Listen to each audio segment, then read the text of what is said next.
And you know, that's really what it's about. We got to dare to care. And so what if people talk about you? They talked about God. Exactly. They talked about, They you know, a talked child about, of God. yes. So, And you know, and the one thing about you that I hear a lot of people say is that they can see your genuineness. They can see the love and the passion, you know, for what you do. And you take these cases and your heart is just so pure and you just go in it, you know, and that's what we love. That's what we love about you, you know, and when you step up, it's like, okay, God is in this now, you know, and that's the truth, yes, you ma'am. know. Well, Nicky, a lot of that credit goes to my grandmother and my mother. They really helped mold me to believe that, you know, with God on your side, you can do anything. And you gotta try real hard, the best you can. And I watched those two ladies. You know, they made miracles every day with feeding us, keeping a roof over our head, keeping lights on, and a belt in their hand to make sure that we did our homework and did right.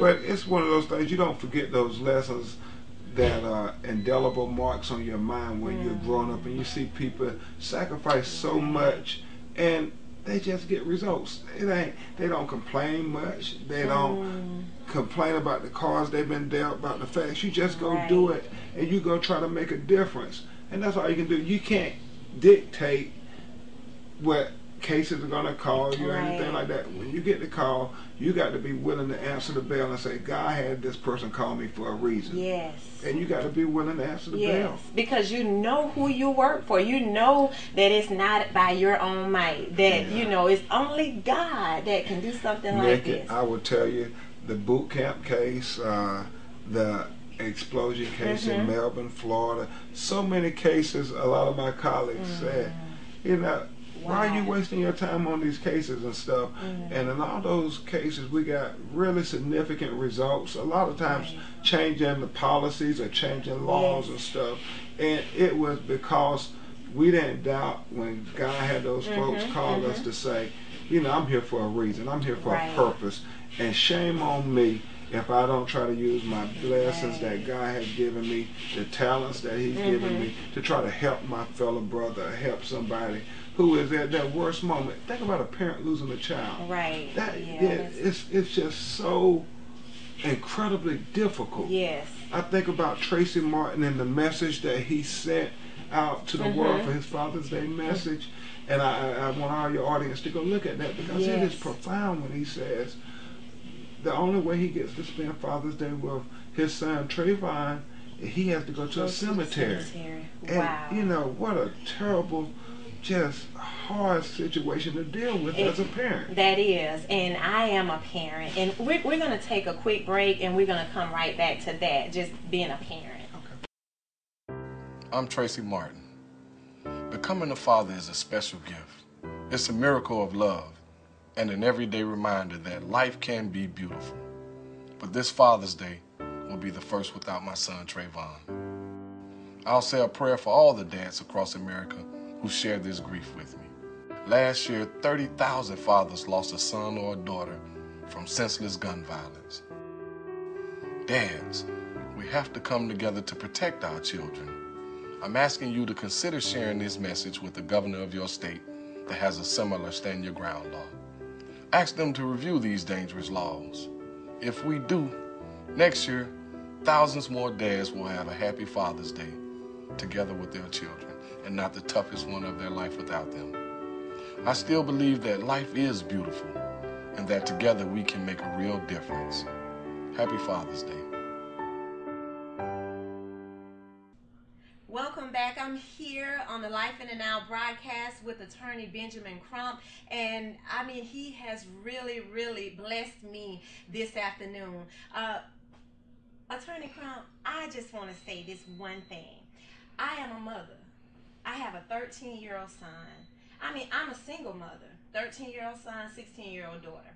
When I saw the case, the Trayvon Martin, when I heard the story, you know, my heart, I mean, I grieved like that was my own son, because I know, you know, we live in a pretty decent neighborhood, but my son walks to school every day and come, you know, walk back home every day. So I grieved. And as a parent, you know, that has to be hard. I can't even imagine how, you know, Trayvon's parents are feeling and how they deal with it on a daily basis.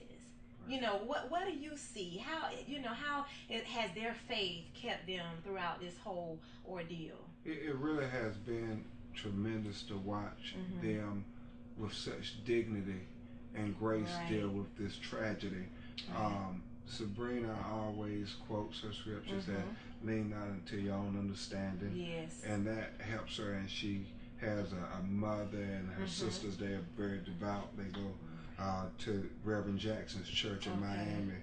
And so I think, as they often say when they speak, that they are dependent on God for justice. You know, they have faith in our legal system, but really they're dependent on God for justice. And it's a mother and a son is such a deep bond. And that was her baby boy. Baby boy. And wow. What do you do? What do you do in this situation where all your child is doing is walking home? Wow. You know, how do you prepare your children? And I love what she said, Nikki, when we were at the first Million Hoodie Rally in New York. It was the most profound thing of this whole case. Wow. She said that, and she was real nervous, and there were thousands of people out there after we left 30 Rockefeller Plaza waiting for us to come out. And Tracy and I were worried about it because she was battling a little head cold. But she simply said these words. She said, "Thank you all for standing up for my son Trayvon Martin. But he's not just my son. He's your son. He's all our son. Because if it could happen to my son, it could happen to your son. So we all got to stand up for Trayvon. We all got to stand up for justice."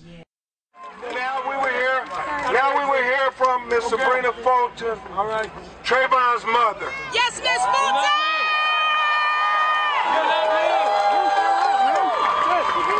We love you, sweetheart. Can you move to the right? My heart is in pain. But to see the support of all of you really makes a difference. Yes, we love you, Sabrina.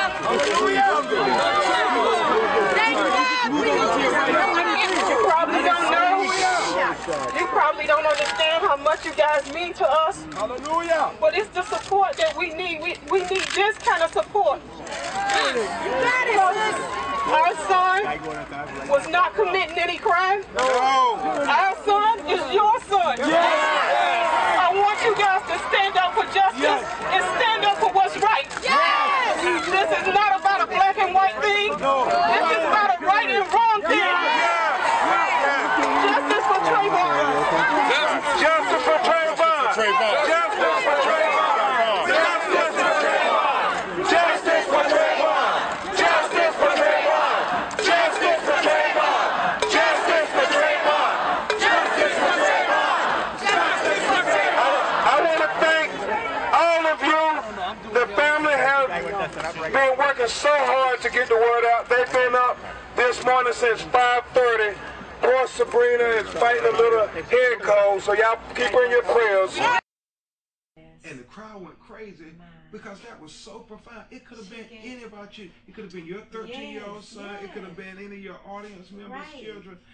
How do you guard your child against being prejudged?